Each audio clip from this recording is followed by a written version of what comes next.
this is Nicola Spendlove here from the Mental Illness and the Family blog. Today I want to talk a little bit about what happens when there is a conflict between your loved one with a mental illness and their mental health professionals. Where should you stand on that conflict? And I can only speak to my experiences here, but what I have found best is to be a neutral listener in those conflicts insofar as possible. Now that might feel a little bit counterintuitive, but let me speak a little bit about my experiences and it might explain more what I mean. So there have been times in the past where, particularly with meds, my brother would have an issue with the advice of mental health professionals. So let's say, for example, in the past, his psychiatrist might have changed his dosage or put him onto a new medication, and his instant reaction might have been, no, that's not right, I'm not going to take it. And then my instant reaction to that might be panic, because I'd be worried that my brother might be in danger if he goes off medication completely, because I've seen his symptoms unmedicated.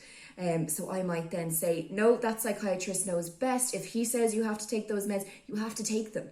And that's not actually very helpful at all, because what it does is it makes my brother think and feel like the family and the mental health professionals are on one team, he's on another team, we're all fighting against him. That's not very conducive to him engaging in a treatment that might actually help him. The other end of the spectrum, there have been times in the past where my brother has said, I don't like this new therapist, I don't think they're very good at their job, I'm not going to go to sessions anymore. And I have jumped in completely in support of my brother without knowing the facts and have said, yeah, well, they sound like they're not very well trained at all, don't go to them anymore, let's ring them now and say we're not going to see them anymore. That's not very helpful either, because my brother might have been going through a very natural process of questioning somebody that he's establishing a therapeutic relationship with. It might have worked itself out eventually in the end, but I put a definite opinion in which swayed his choice, and that wasn't fair of me to do. So what do I do now when my brother has an issue with a mental health care provider? Well, let's say my brother rang me up today and said, I've been prescribed a new medication, I don't think it's working, should I stop taking it? What I would do is I would sit there, I would listen, I would write down what he's saying. I would say, tell me more about why you think it's not working, what sort of side effects is it having? I would document all of that. Then I would ask my brother, well, what will we do with this information? Do you want to, A, continue taking this medication as prescribed for another 2 weeks, and then when we go back for your regular appointment, we can present this information. If you want, I can come along with you and help you to do that.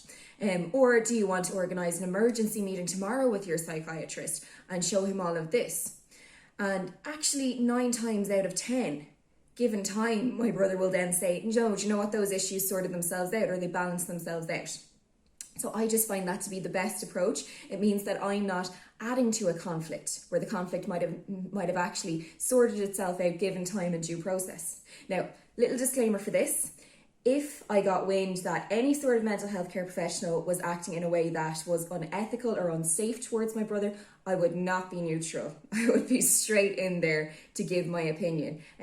But that's a very different set of circumstances, and thankfully not one that I've come up against thus far. I'm really interested to hear your thoughts on this. Have you ever been in this situation? How have you dealt with it? Leave a comment. I love reading the comments all about people's different lived experiences, because I find we have some things so in common and some things are totally different to what I've experienced with my brother. And thanks so much for listening. This is Nicola Spendlove from the Mental Illness and the Family blog. Speak to you soon. Bye.